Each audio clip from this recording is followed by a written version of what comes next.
My name is Eli, and this happened when I was 26, 8 months after I moved into the first place I ever owned. I want to tell you something about the house before I tell you about what happened in it, because the layout is important. It was a 1940s colonial in a suburb outside of Cleveland, the kind of house that has been added onto and modified so many times over the decades that it no longer makes complete architectural sense.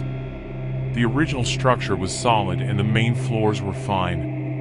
The basement was something else. The previous owner, whoever had done the work, had partitioned it into a series of rooms using 2x4s and plywood. Not finished rooms, functional ones. There was a main area at the bottom of the stairs, then a laundry room off to the left, then a space that had been intended as a workshop and still had a pegboard on the wall with the outlines of tools that were no longer there, and then at the back, accessible through a narrow doorway, a storage room. The storage room was the deepest point of the basement. From anywhere in the main area you could not see into it. From the laundry room you could not see the main area. It was a maze. I thought that was interesting when I first toured the place. I stopped thinking it was interesting about 8 months later. The basement was not a space I spent time in. I went down there to do laundry and to retrieve things from storage, and that was essentially it.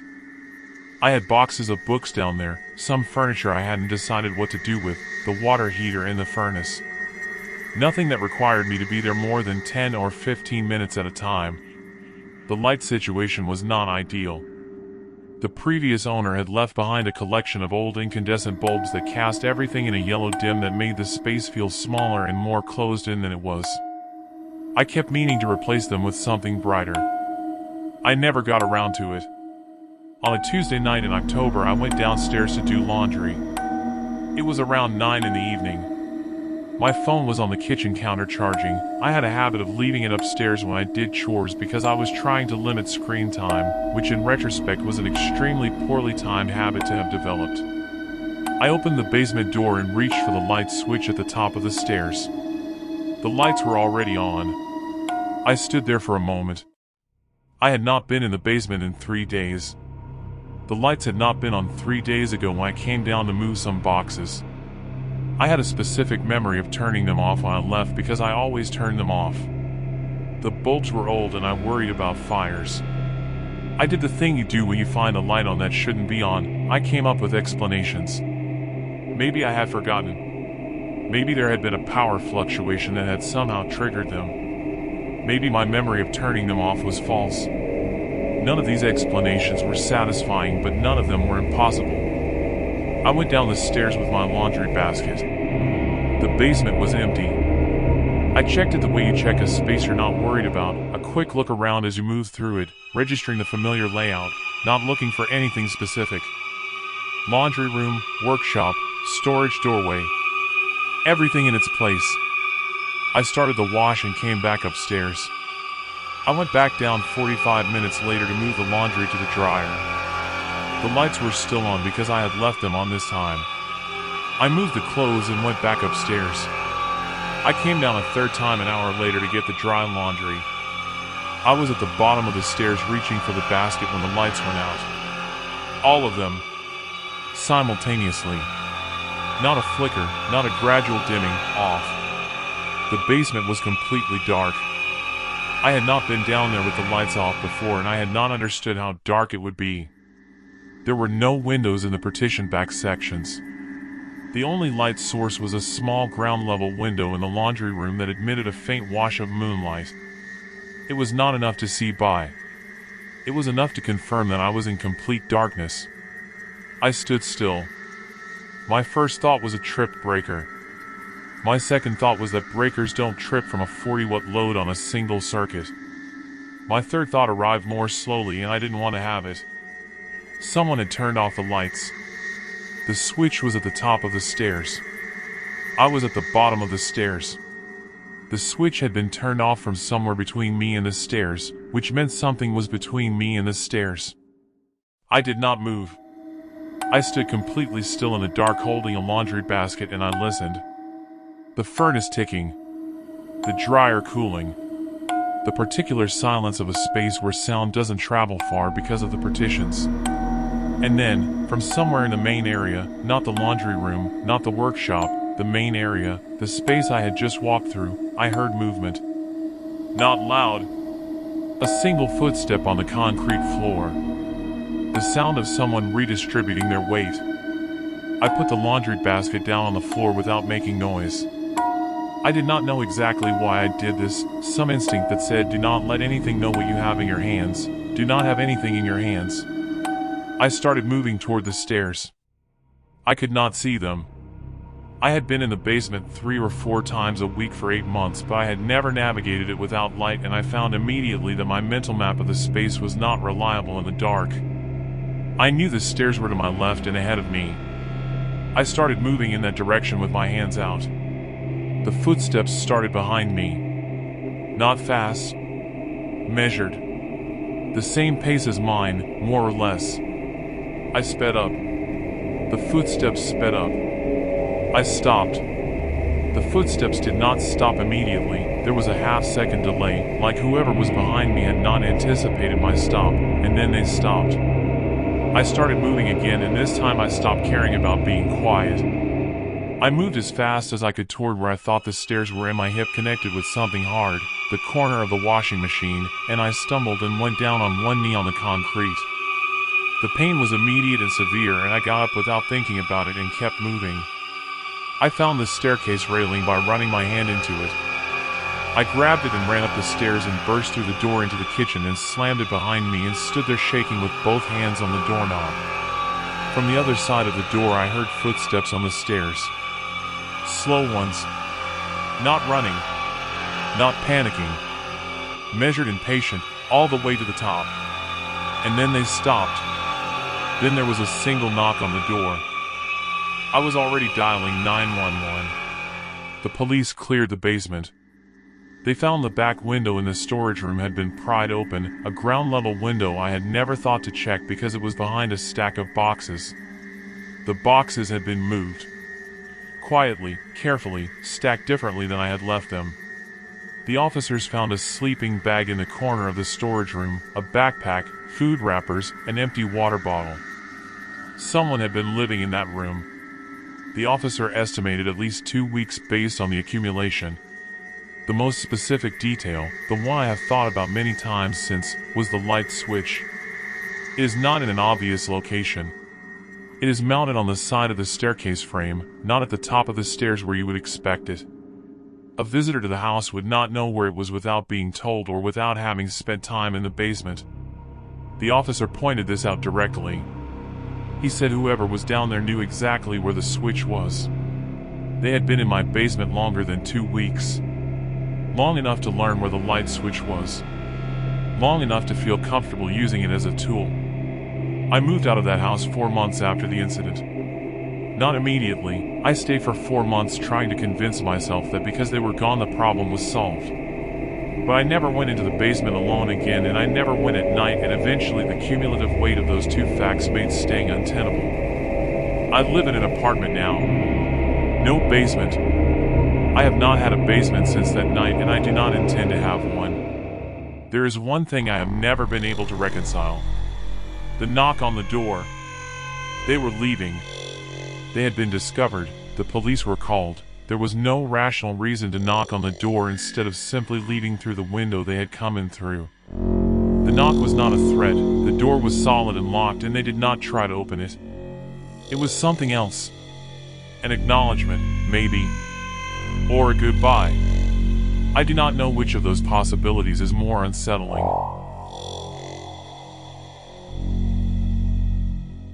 My name is Nora, and I want to start by telling you about my cat Bee, because Bee is the reason I found out before it was too late. Bee was a 7-year-old tortoiseshell who had lived with me since she was 8 weeks old. I knew her behavior the way you know the behavior of something you have shared a living space with for 7 years, completely and specifically.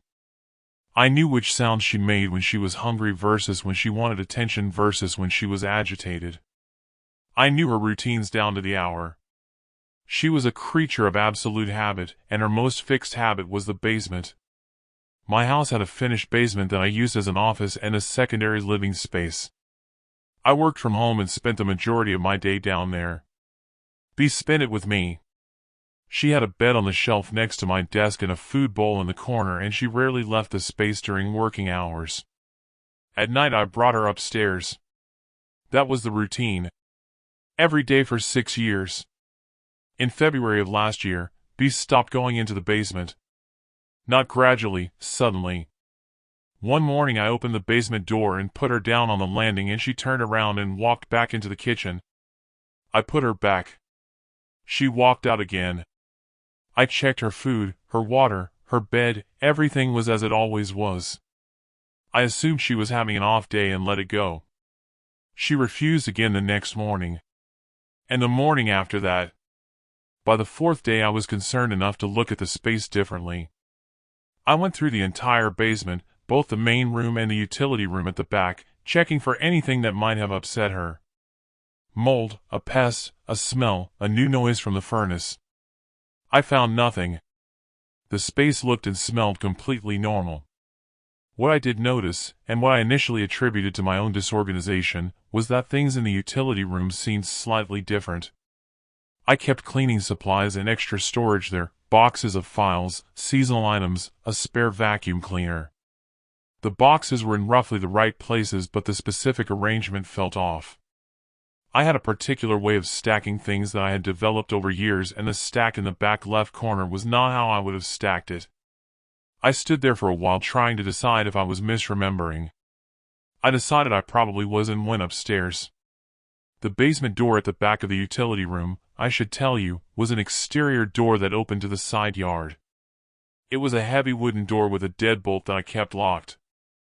I had not checked the deadbolt during my inspection because it was locked and I had not considered it as a variable. I should have checked it. A week after we stopped going into the basement, I installed a camera covering the main room. Not because I believed something was seriously wrong, more because the combination of her behavior and the moved boxes had lodged in the back of my mind in a way I couldn't dismiss. I told myself I was being overly cautious. I told myself the camera would show me nothing and I would feel foolish, and that would be the end of it. The camera showed me something on the fourth night. At 2:47 in the morning, the utility room door opened and a man walked into the basement. He moved through the main room with complete ease, not fumbling, not looking around, not hesitating at any point. He went to the small refrigerator I kept in the corner, opened it, took something out, and stood there eating in the dark for about 4 minutes. Then he went back to the utility room and closed the door. I watched this footage at 7 in the morning sitting at my kitchen table, and I watched it 4 times before I called the police. What I kept looking at was how he moved. He did not move like someone who was in an unfamiliar space. He moved like someone who was in his own space, unhurried, confident, completely at ease. The police response was immediate and thorough. The man was found in the utility room. He had been accessing the basement through a window well at the back of the house that I had not known could be opened from the outside, a design flaw in the original construction that he had apparently identified and exploited. He had been coming in and out for approximately 3 weeks based on the evidence in the utility room, where he had established a sleeping area behind the water heater using blankets that he had taken from my storage boxes. 3 weeks. He had been in my house while I was sleeping upstairs for 3 weeks.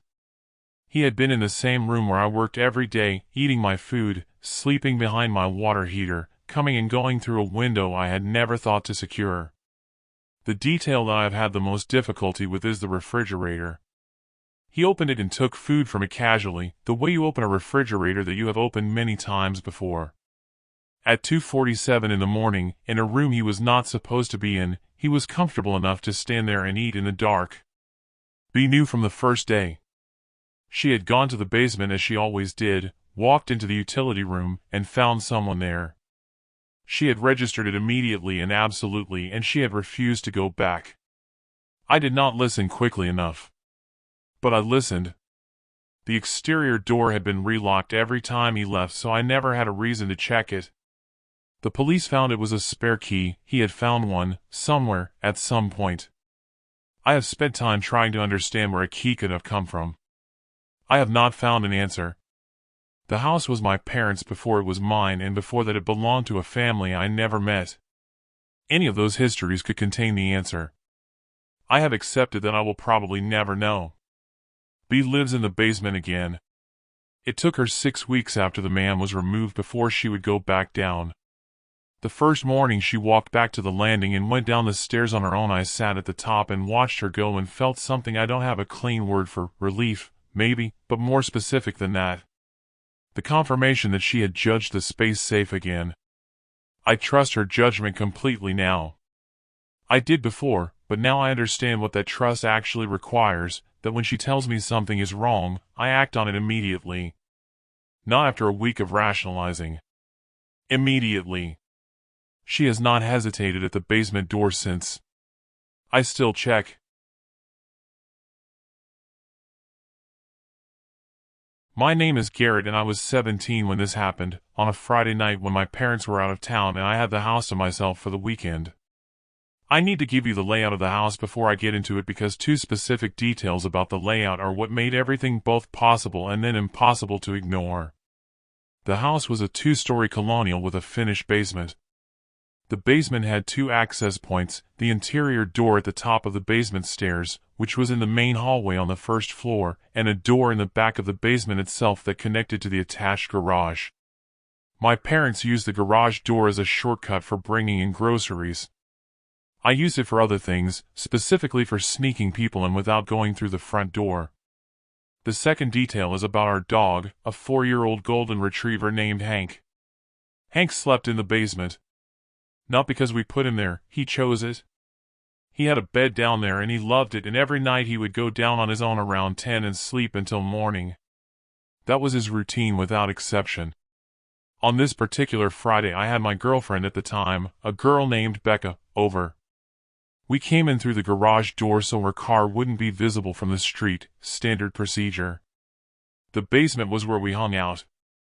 Good TV, comfortable couch, parents not home. We settled in around 8 in the evening. I assumed Hank was already downstairs. He was usually in the basement by that hour and I hadn't seen him upstairs when we came in.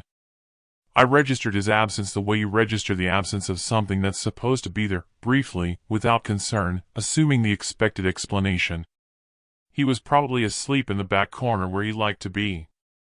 He was quiet. He was a good dog. We had been down there for about an hour when Becca first mentioned the sounds. They were coming from the storage area at the back of the basement, behind the door in the far wall. Old boxes, holiday decorations, a broken treadmill, a spare refrigerator. Normal storage room contents. The sounds were faint, a rustling, occasionally a soft shift as if something had been moved. I told her it was Hank in the back room. She accepted this because I said it confidently and because it was the most obvious explanation. The sounds happened maybe 5 or 6 times over the next hour. Each time Becca would look toward the back of the basement and each time I would say something reassuring. Each time I believed what I was saying because there was no reason not to. I stopped believing it when I heard scratching at the interior door at the top of the stairs. The specific sound of a dog scratching at a door is not something you can mistake for anything else once you've heard it. It's a particular pattern, the scrape of nails, a pause, the scrape again. Persistent. I knew what that sound was immediately, and I knew what it meant immediately because if Hank was scratching at the door to get into the basement, then Hank was not in the basement. I looked at the storage room door. I said to Becca, very quietly, that we needed to go upstairs. She asked why. I said I would explain upstairs. Something in my voice made her not push back on it. We got off the couch and I kept myself between her and the storage room door as we moved to the stairs. I was watching that door the entire time. It did not open. Nothing came out. We got upstairs. Hank was at the door, tail going, delighted to see us. I locked the basement door. I took Becca's hand and we went up the front and I called my dad from the driveway. My dad called the police. They came and cleared the basement. In the storage room they found evidence of a person, food wrappers, a blanket, marks in the dust where someone had been sitting or lying against the far wall. Whoever it was had gone up through the garage door during the time between when I locked the basement door and when the police arrived. The garage door opened from the inside without a key. What I've thought about most in the years since is the timeline. The sounds started about an hour after Becca and I came downstairs. Not when we came in, an hour later. Which means whoever was in that storage room heard us come in, heard us settle on the couch, heard our conversation for an hour, and then started making noise. I have never been able to determine if that was an accident or a choice.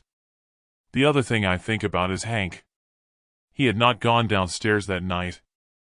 He was already at the top of the stairs when Becca and I came in through the garage, which means he had refused to go down before we got there. He knew. He had stood at the door and scratched, and nobody was home to hear him.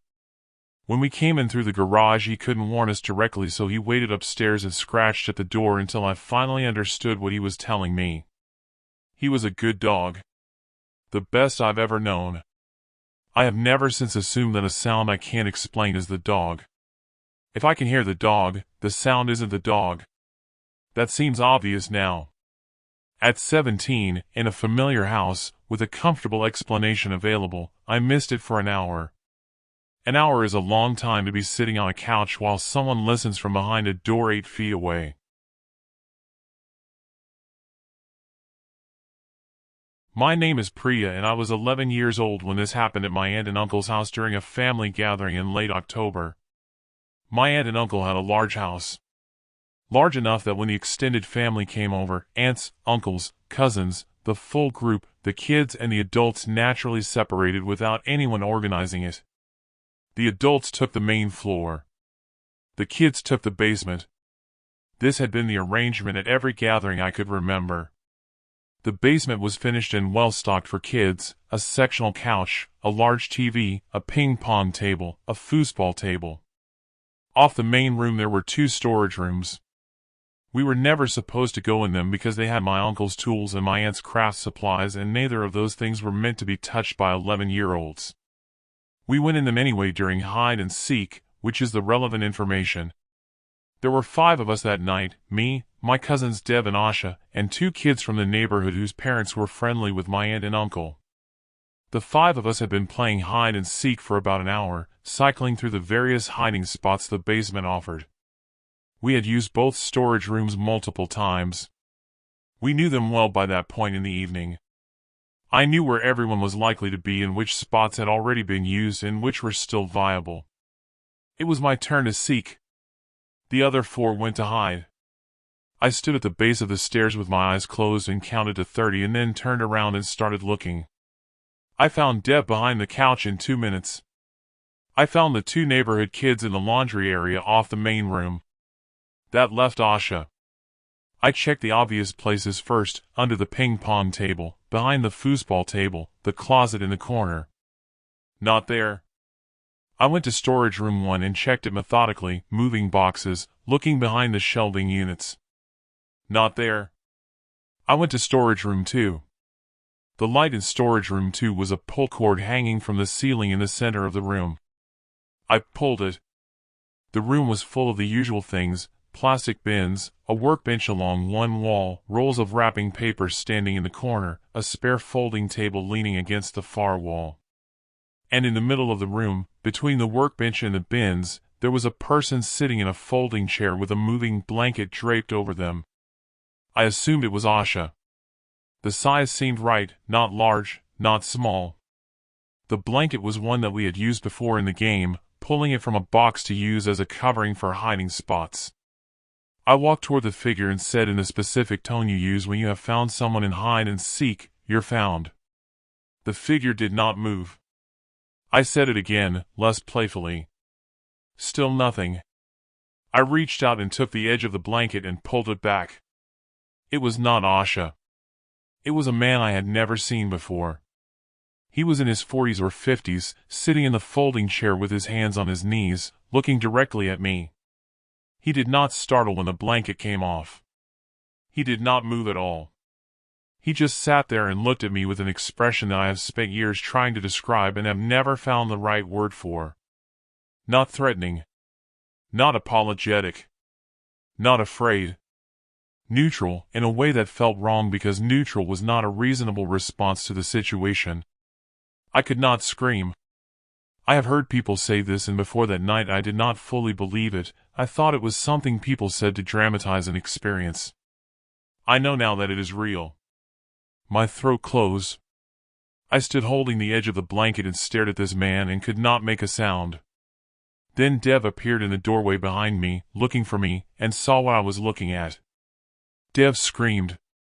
His scream broke whatever was holding mine back, and I screamed too, and we both ran out of the storage room and up the stairs, nearly knocking over the two neighborhood kids who had come to see what was taking so long. The adults responded immediately. My uncle went down with two of the other men. They found the storage room empty. The man was gone.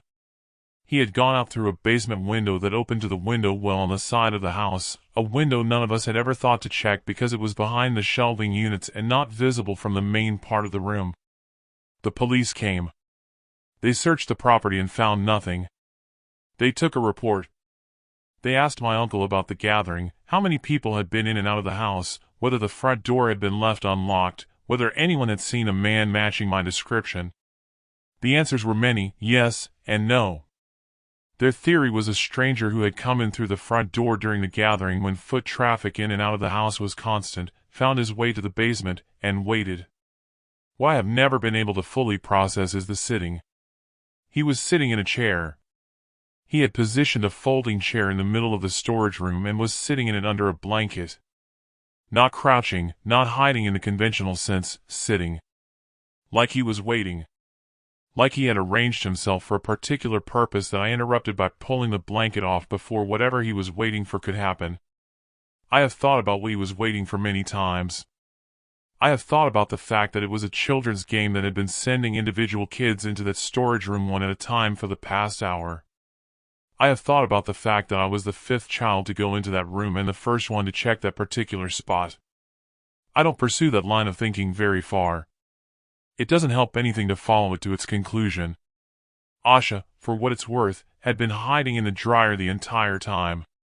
She was extremely proud of this hiding spot. She came out when she heard the screaming and had no idea what had happened until we explained it to her upstairs. She has not hidden in a dryer since. I have not played hide and seek in a basement since. Some games stop being games.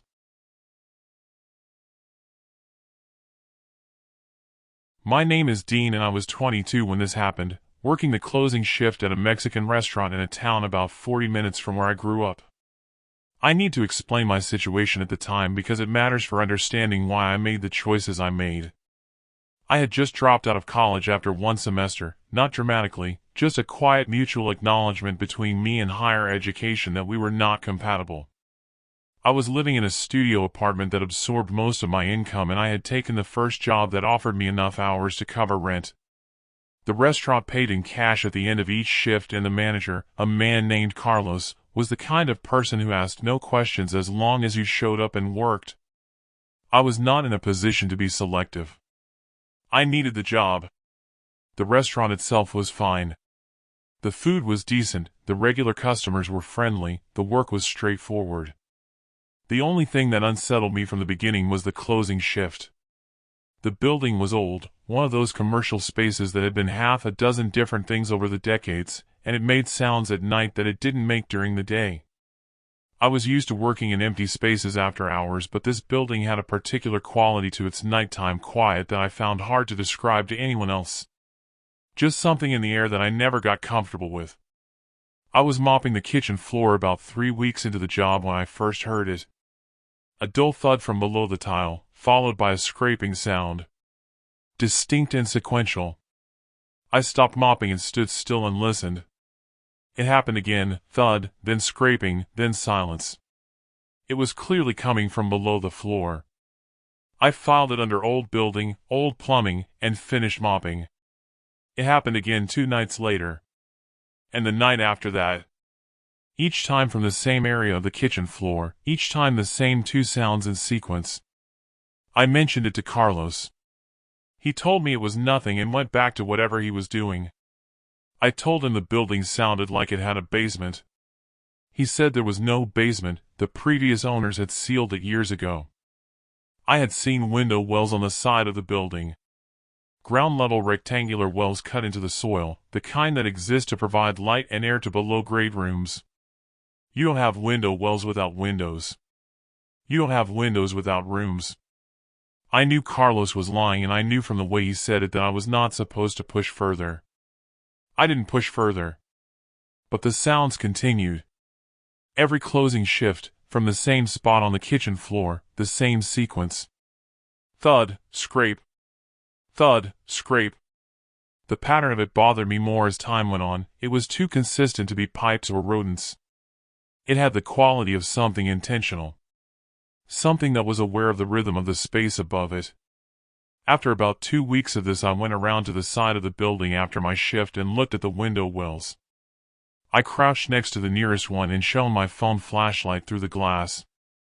The beam didn't penetrate far. The room below was very dark and the glass was dirty. I could make out the rough shape of a concrete floor and what might have been a wall. Then a light came on inside.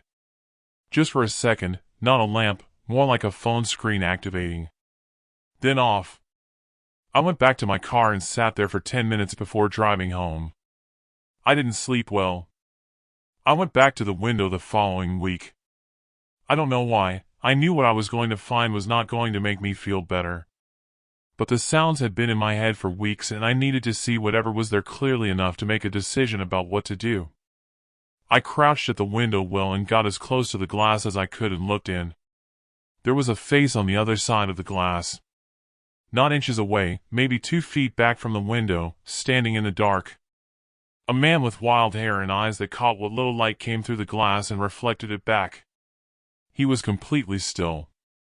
Then he smiled and moved his head forward until his forehead pressed against the glass and he was looking directly at me from 2 inches away. I fell backward and scrambled to my car. The drive home is something I have no clear memory of. The next morning I went back to Carlos and told him everything. I expected denial. What I got was something worse, admission. He sat me down and told me the person in the basement was his brother. His brother had serious mental health problems and a history of violence, and Carlos had been housing him in the sealed basement for several months to keep him out of trouble. He said the basement had been sealed to public access, but he had maintained a private entrance. He asked me not to say anything and implied that continuing to work there depended on my cooperation. I quit that day. I didn't collect the cash I was owed for that week's shifts. I walked out and called the police from my car. The police went to the restaurant. I don't know exactly what happened after that, whether the brother was taken in, whether Carlos was charged, whether the restaurant stayed open. I blocked Carlos's number, moved my studio lease to month, and started applying for other jobs. What I think about now is the sounds. Thud, scrape. For 3 weeks, every closing shift, from the same spot. Whatever he was doing down there, whatever those sounds were, he had been doing it while I was alone in the building above him. While I mopped the floor and ran the register and counted the till. Just the 2 of us in the building, separated by 6 inches of concrete, and one of us knew about the other.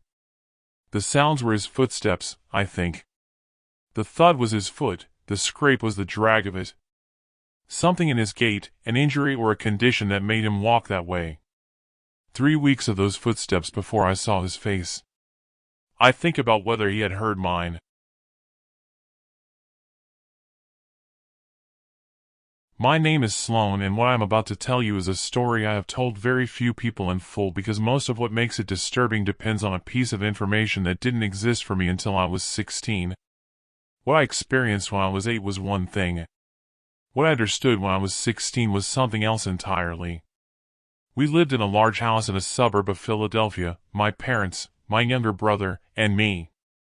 The house had been my mother's parents' house before it was ours, which meant it had that particular quality of older homes that have been lived in by multiple generations, rooms that served different purposes at different times, spaces that had been repurposed or closed off or opened up in ways that left their history in the walls. The basement was one of those spaces. My parents had finished part of it when we moved in and left part of it unfinished. The finished section had a couch and a TV and a game system. The unfinished section was storage, the water heater, the furnace, and the laundry room, a separate space at the back accessed through its own door. I spent a lot of time in the basement.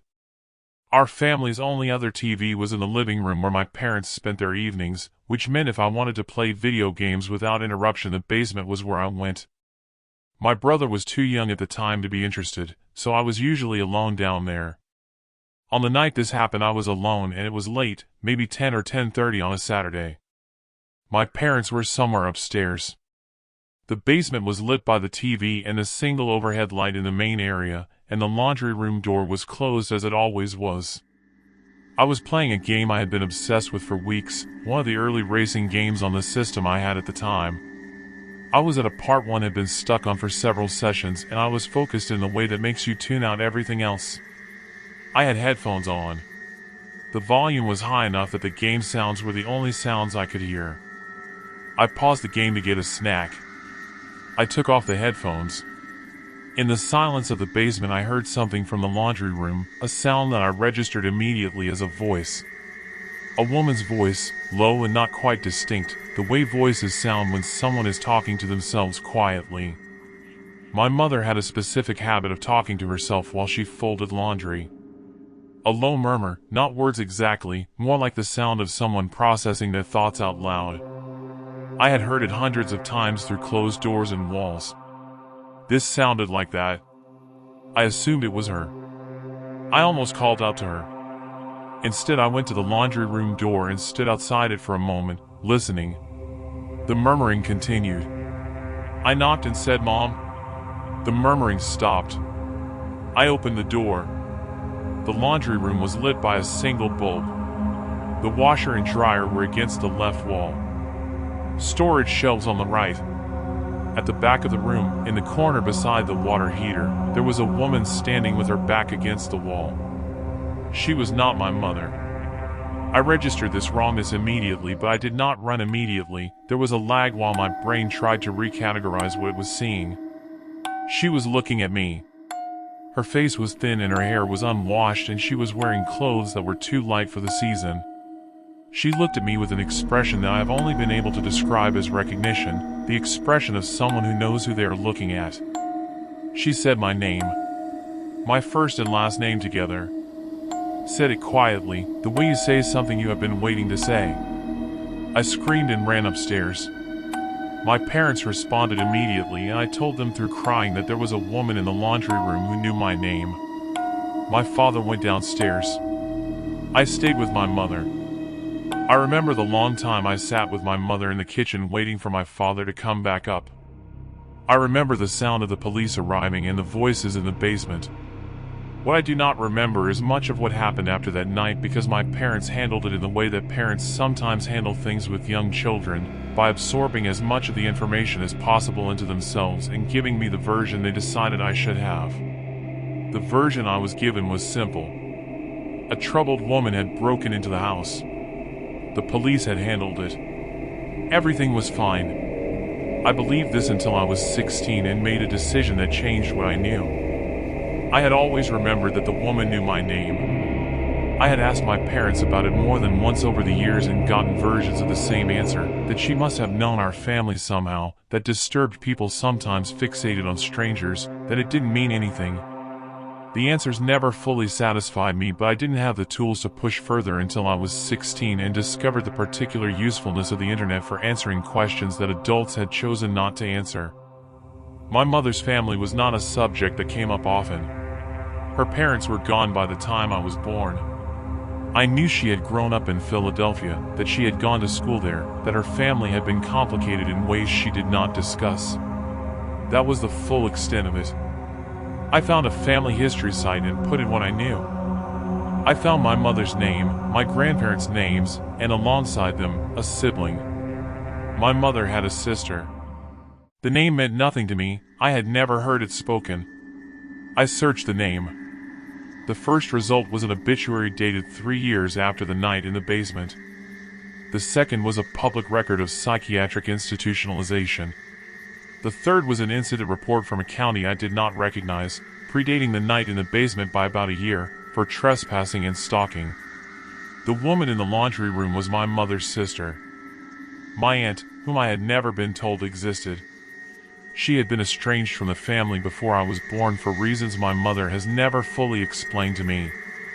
She had found our address, the house that had been her parents' house, the house she had grown up in, and come back to it. She had been in the basement for a period of time that was never specified to me. She knew my name because she knew my family. She had been watching from some distance for long enough to know my name. I confronted my mother when I was 16. She confirmed the basic facts and gave me very little beyond them. She said the situation had been dangerous and that she had made the decisions she made to protect me. She said there were things she would tell me when I was ready. I am 31 now and those things have not yet been told. What I know is this: the woman in the laundry room was in a space she had known since childhood. She knew the layout, where the laundry room was, how to access the house, where to wait. She had come back to something she felt connected to. And she had waited in the dark for long enough to hear my name, or to remember it, or to say it when she finally had the chance. The house is still in the family. My parents still live there. I visit occasionally, and every time I visit I stand at the top of the basement stairs for a moment before I go down. Not because I expect anything. Just because it is the kind of habit that installs itself permanently once you have learned what a basement can contain. Some things you put in the walls and they stay there.